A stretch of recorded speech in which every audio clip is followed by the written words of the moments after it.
சென்னை கடற்கரையில் கரை ஒதுங்கியது மர்ம படகு அல்ல, மீனவருக்கு சொந்தமானது என காவல்துறையினர் விளக்கம் அளித்துள்ளனர். இது தொடர்பான கூடுதல் விவரங்களை தருகிறார் நமது செய்தியாளர் கோகுல். சொல்லுங்க, சென்னை மெரினா கடற்கரையில் கலங்கரை விளக்கம் அருகே மர்மமான முறையில் நிறுத்தப்பட்டிருந்த ஃபைபர் படகு வந்து கரை ஒதுங்கியதற்கு காரணம் என இது பற்றி விரிவா சொல்லுங்க கோகுல். நிச்சயமாக நித்யா, அதாவது இன்று காலை மெரினா கடற்கரையில் கலங்கரை விளக்கம் அருகே அதிகாலையில் ஒரு படகு கரை தட்டியது. அதற்கு காரணம் என்று கூறும்போது மீனவர்கள் தரப்பில் சொல்லக்கூடிய காரணம், அதாவது கரை தட்டிய படகு திசை மாறி வந்ததாகவும் என்ஜின் கோளாறு காரணமாக கரை ஒதுங்கியிருப்பதாகவும் மீனவர் தரப்பில் சொல்லப்பட்டிருக்கு.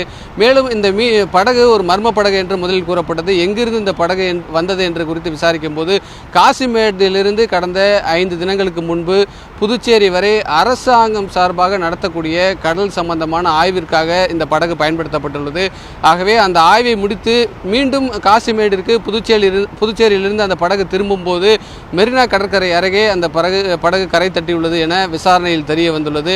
தற்பொழுது அந்த படகை நீங்கள் நேரடியாக பார்க்கலாம். அந்த படகு தான் தற்பொழுது கரை தட்டி நிறுத்தி வைக்கப்பட்டிருக்கக்கூடிய படகு. அந்த படகை தற்பொழுது கடலுக்குள் மீண்டும் இழுத்து செல்லக்கூடிய முயற்சியில் மீனவர்கள் ஈடுபட்டிருக்காங்க. குறிப்பாக 2 படகுகள் காசிமேட்டிலிருந்து உடனடியாக வரவழைக்கப்பட்டிருக்கு. அந்த படகு வந்து கயிறு மூலம் மீண்டும் கடலுக்குள் இழுத்து செல்லக்கூடிய முயற்சியில் முதற்கட்டமாக நடந்துகிட்டு இருக்கு. இந்த படகுல அதிக அளவில் டீசல்கள் இருப்பதால் ஒரு 2000 லிட்டர் டீசல்கள் இருப்பதாக கூறப்படுகிறது. ஆகவே அதிக எடை கொண்ட இந்த படகை இழுக்கக்கூடிய முயற்சியில் கொஞ்சம் சுணக்கம் காணப்படுகிறது. மீண்டும் ஒரு படகு காசிமேடிலிருந்து இது இழுக்கக்கூடிய முயற்சியில் ஈடுபடுவதற்காக வரவழைக்கப்பட்டிருக்கு. இந்த சம்பவம் குறித்து மீனவர் சங்க பிரதிநிதிகள் நம்மிடம் இருக்காங்க, அவங்கள்ட்ட கேட்கலாம். சார், அதாவது காலையில் ஒரு படகு வந்து மர்ம படகு கரை தட்டியதாக சொல்லப்படுது. தற்பொழுது அது விசாரணையில் காசிமேடு மீனவருக்கு சொந்தமான தெரிய வந்திருக்கு. இதுக்கு என்ன காரணம்? அந்த படகு கரை தட்டுறது படகு வந்து 5 தினங்களுக்கு முன்பு சர்வேக்கு சென்ற படகு திரும்ப கொண்ட வழியில் நேற்று வந்து மிகப்பெரிய அளவிலே ஒரு காலநிலை வந்து ரொம்ப மோசமாக இருந்தது.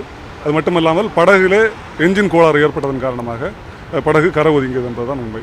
சரி, இப்போ இந்த படகை மீண்டும் கடலுக்குள் இழுத்து செல்வதற்கு என்னென்ன மாதிரி முயற்சிகள் மேற்கொள்ளப்பட்டது?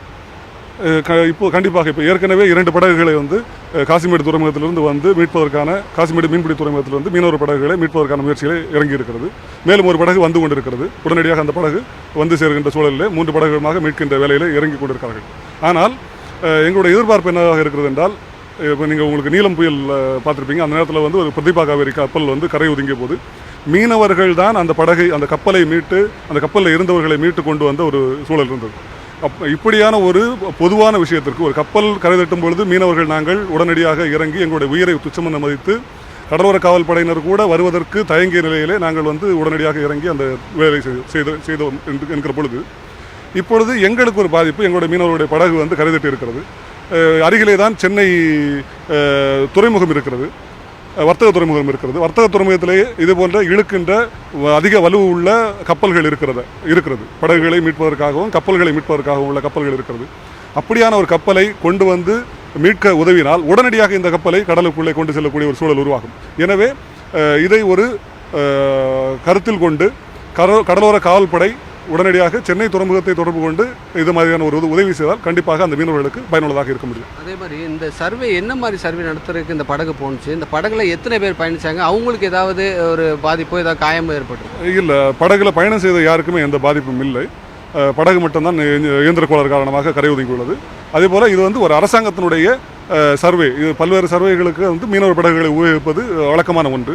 சென்னை துறைமுகத்திலே கூட மீனவருடைய படகுகள் வந்து கான்ட்ராக்ட் பேஸிலே வந்து இது மாதிரி சர்வேக்கு செல்வது உண்டு. அந்த வகையிலே ஒரு அரசாங்கத்தினுடைய ஆய்வுக்காக சென்ற படகு தான் இப்போது தரை தட்டியிருக்கிறது. வித்யா, அதாவது மீனவர் சங்க பிரதிநிதிகள் சொன்னதை கேட்டிருப்பீங்க. இந்த படகு கரை தட்டதற்கான காரணத்தை அவங்க முழுமையாக சொல்லியிருக்காங்க. அதே போல் இது போன்ற ஒரு படகு கரை தட்டினதை அடுத்து பொதுமக்கள் ஏராளமானவர் வந்து மெரினா கடற்கரைக்கு வந்திருக்காங்க. மேலும் இந்த படகை இழுப்பதற்கான முயற்சிகள் வந்து தற்பொழுது நடந்துகிட்டு இருக்கு. அதை வந்து ஏராளமான பொதுமக்கள் வந்து மெரினா கடற்கரையில் கூடி பார்க்கக்கூடிய காட்சிகளையும் பார்க்க முடியுது. எனக்கு காலையில் இந்த சம்பவம் கேள்விப்பட்ட உடனே அருகில் இருக்கக்கூடிய பொதுமக்கள்லாம் வந்து இந்த படகை பார்த்துக்கிட்டு இருக்காங்க. தற்பொழுது கடலோர காவல் படையும் இந்த சம்பவம் குறித்து விசாரணை நடத்தப்பட்டு வருகிறது.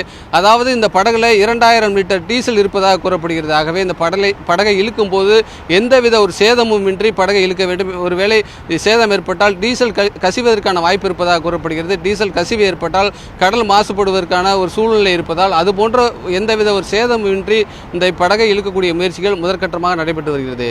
நித்யா, இந்த ஃபைபர் படகு வந்து புதுச்சேரியை சேர்ந்ததுன்னு போலீஸ் தரப்புல வந்து சொல்லியிருக்காங்க.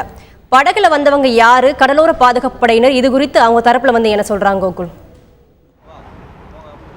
ஒரு சின்ன திருத்தம் நித்யா, அதாவது இந்த படகு காசிமேடிலிருந்து புறப்பட்ட படகு புதுச்சேரியிலிருந்து மீண்டும் காசிமேடுக்கு திரும்பி வந்திருக்கு. இந்த படகோட உரிமையாளர் காசிமேடு மீன்பிடி துறைமுகத்தில் இருக்கக்கூடிய ஒரு மீனவருக்கு சொந்தமான படகு தான் இது. அதே போல் தற்பொழுது முதற்கட்டமாக கடலோர காவல் படை இந்த சம்பவத்தை குறித்து விசாரணை நடத்திட்டு வர்றாங்க. இந்த படகு எப்பொழுது புறப்பட்டது, எதற்காக பயன்படுத்தப்பட்டது, இந்த படகு கரை தட்டுவதற்கான காரணம் என்ன என்பது குறித்து முதற்கட்டமாக கடலோர காவல் படை விசாரணை மேற்கொண்டு வர்றாங்க. இந்த படகுடைய உரிமையாளரை அழைத்து விசாரணை நடைபெற்று வருகிறது. அதே போல் இந்த படகை இழுப்பதற்கான முயற்சியிலையும் கடலோர காவல் படையும் சேர்ந்து உதவி பண்ண இருக்காங்க. மீனவர்கள் வந்து முதற்கட்டமாக அவர்களுடைய படகுகளை வைத்து அந்த படகை கடலுக்குள் மீண்டும் இழுத்துச் செல்லக்கூடிய முயற்சியில் ஈடுபட்டு வர்றாங்க. கடலோர காவல்படை சென்னை துறைமுகத்தோடு இருக்கக்கூடிய படகுகளை உதவியோடு மீண்டும் எந்தவித ஒரு சேதமும் இல்லாமல் மீண்டும் கடலுக்குள் அந்த படகை இழுத்துச் செல்வதற்கான முயற்சியில் கடலோர காவல்படை ஈடுபட இருக்காங்க. முதற்கட்ட விசாரணையில் இது மர்ம படகல்ல, இது காசிமேடு மீனவர்களுக்கு சொந்தமான மீனவர் படகு என தெரிய வந்திருக்கு.